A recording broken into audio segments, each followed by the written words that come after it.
in essence, this is not merely a port project. It's an economic, logistics, and strategic initiative that can reshape India's maritime position in the Indo-Pacific region. Namaste. Namaste. Welcome to our new episode of the Great Nicobar Transformation, Port, Prosperity and Strategy, where we explore the ideas, policy and projects shaping the future of India and its global footprint. Today's episode brings into focus one of the most ambitious and strategically significant infrastructure development in the country, the proposed international container transshipment port at Galathea Bay in the Great Nicobar Island. But what exactly is being built? Why here? Can it truly compete with global giants like Singapore and Colombo? To help us unpack these questions, we are joined by Dr. Naresh Bana, a global public-private partnership advisor. Welcome, Dr. Bana. Sir, could you begin by explaining what exactly is being planned and why this project has attracted so much of attention? Thank you, Deepika ji. Galathea Bay International Container Transshipment Port is envisioned as a world-class international container port located in the southernmost part of India on Great Nicobar Island. The project represents an investment of nearly 50,000 crores, that is approximately $5 billion, and is planned to be developed in phases.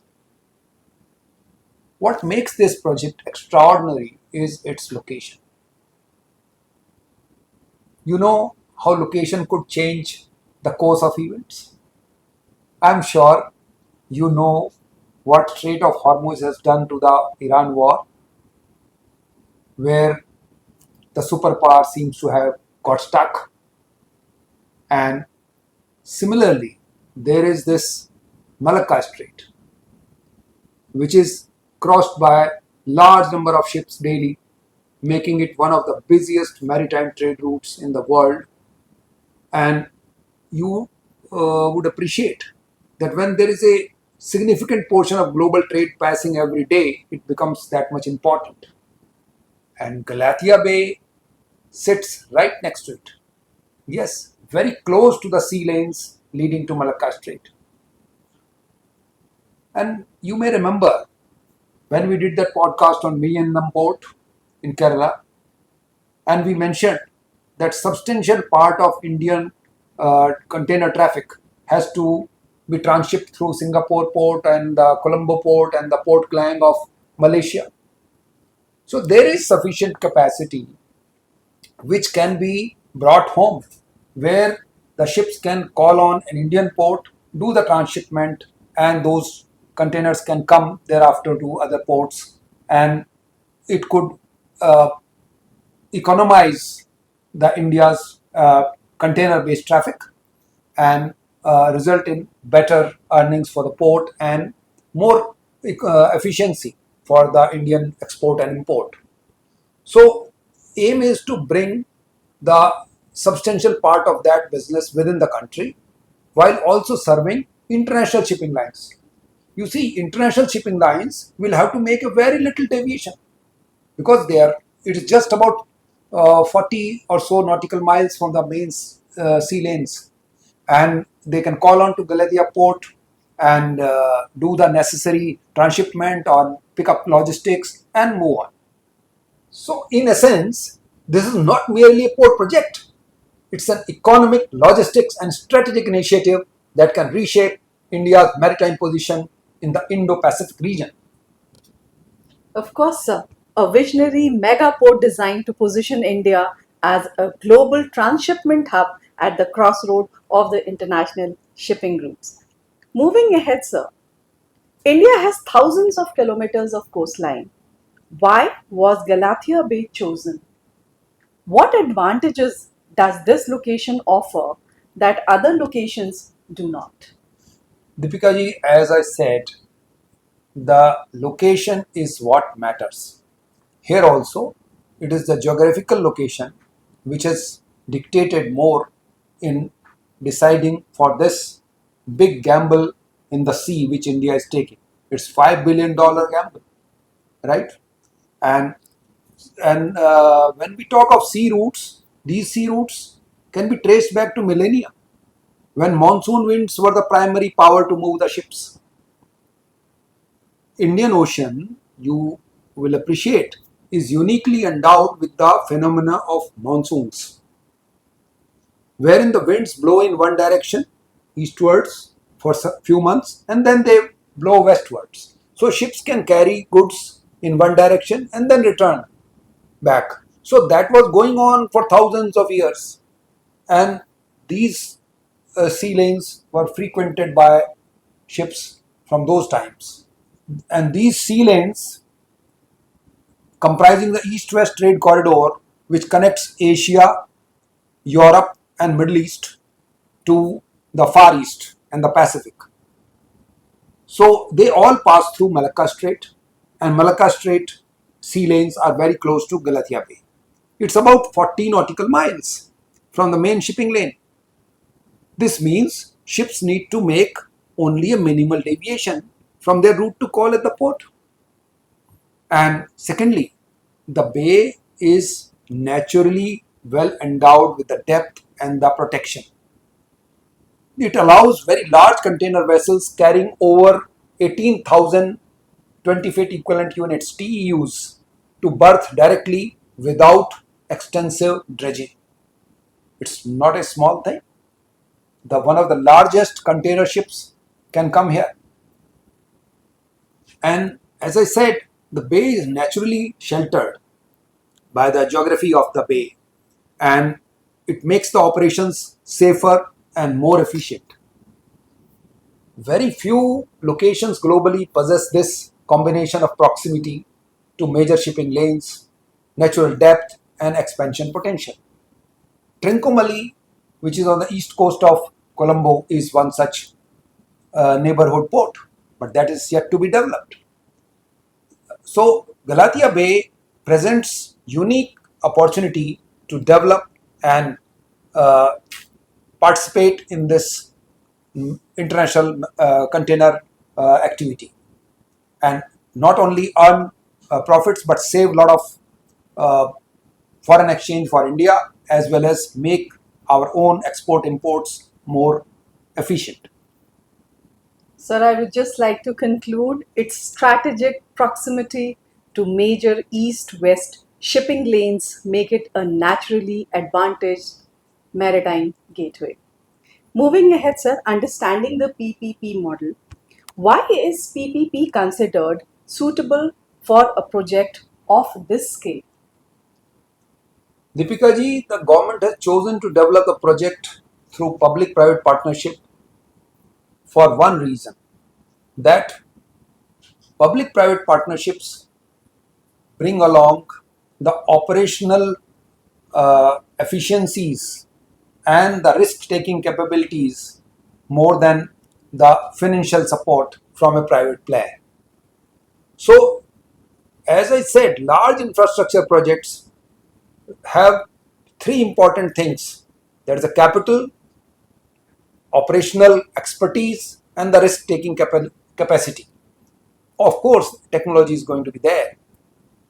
And through the PPP model, the government can leverage private sector efficiencies while retaining strategic oversight. So, in this, while the government will play and participate in a substantial way, the control will be with the private party, and the proposed structure is design, build, finance, operate, and transfer,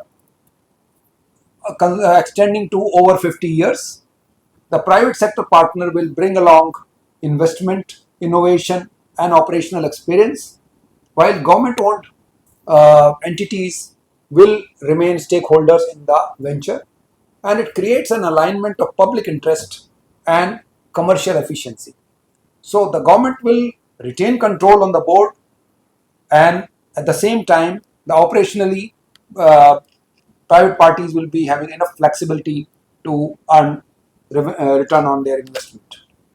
Importantly, you may notice that India has recently brought in a lot of legislations and facilitative framework for development of ports and marine infrastructure. And PPP as a format of infrastructure delivery is well matured in India. And that's where this project being awarded on PPP demonstrates India's growing confidence in using PPP frameworks for complex maritime infrastructure rather than relying solely on public funding. Well, I hope the listeners are able to appreciate the PPP enables risk sharing, global expertise, and efficient capital deployment for large scale infrastructure. Moving ahead toward the challenges, sir, the opportunity sounds compelling, but every mega project comes with a challenge. What are the biggest hurdles that developers and policymakers will have to overcome? Deepika ji, as I see it, there are many challenges. The first is the logistics of the entire project construction or planning. Because the Great Nicobar Island is remote, it is more than 1200 nautical miles away from the mainland. Every piece of equipment, construction material, and workforce support will have to be transported to the island. The second challenge is environmental stewardship. Great Nicobar is ecologically sensitive and home to unique biodiversity. Until now, it was very well protected.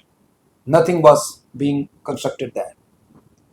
And development, now that it has been decided, must proceed responsibly with robust mitigation measures. Then there is a challenge of being resilient to the seismic activity. It's a seismically active zone. There was an active volcano which we saw when I visited uh, Port Blair few years back, and it has been historically a tsunami affected area. So the infrastructure design must therefore meet some of the highest global standards for disaster resilience, and these challenges are significant. Additionally, there is a demand risk. The operators, the global container operators, they are already aligned to existing ports, Singapore Port, Port Klang, or Port Colombo. Having that traffic attracted to Galathea Bay is not going to be easy. Then there is a financial closure risk.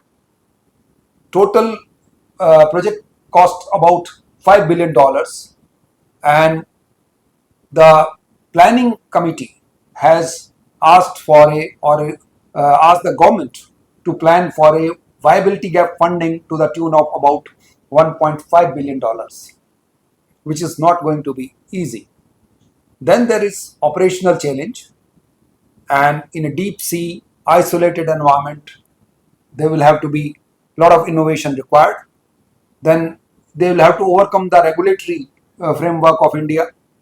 They have to align to that, which is comprising coastal regulation zone, forest clearances, tribal rights issues, and then there are going to be, as I said, competition with the nearby Port of Colombo, which is to the west, then Port Klang, which is to the southeast, and Singapore is also to the southeast, which are well within the Malacca Strait geography. Concession agreement needs to be looked into accordingly. It has to capture all the future complexities and be a document which can guide this concession through and through to make it uh, remunerative and environmentally sustainable. And certainly there is going to be geopolitical risk because of its strategic location near Malacca Strait, and technology, which is fast evolving, is again poses a major risk which can cause disruptive changes. Environmental sensitivities, logical complexities, and execution timelines remain key challenges but I'm sure PPP will make it through. Sir, can it really compete with Singapore and Colombo? What is your assessment? Deepika ji, that's indeed, as I said, is the part of the demand risk. Singapore and Colombo have spent decades building networks, customer relationships, and operational excellence. However, Galathea Bay is likely to offer something they cannot change, that is geography. India already generates substantial container cargo that is transshipped abroad. Capturing even a portion of this existing traffic through the policy modifications can provide a strong foundation. The initial part will have to be through the government policy support, wherein the government can, through the policy measures, incentivize and encourage the domestic container traffic to pass through Galathea Bay. And as I said, and as it happens in all the big projects, success will not come overnight. But if executed properly, Galathea Bay can emerge as a significant regional hub over the next decade and eventually become a major player in global transshipment traffic. With the right policy support and efficiency, it holds strong potential to emerge as a competitive alternative. So, why is this project important from a geopolitical perspective? Deepika ji, the answer again lies in its location. The Indo Pacific region has become the center of global economic activity of late.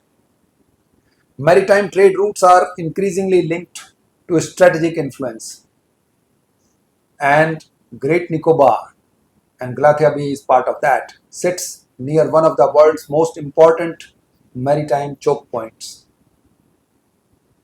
like you see the Strait of Hormuz. A major port there, like Galathea Bay, strengthens India's maritime presence, enhances supply chain resilience, and supports broader regional connectivity. It also complements India's Maritime Vision 2047 and reinforces the country's aspirations to become a leading maritime nation. So, I would say the project carries not only economic value but a lot of strategic significance.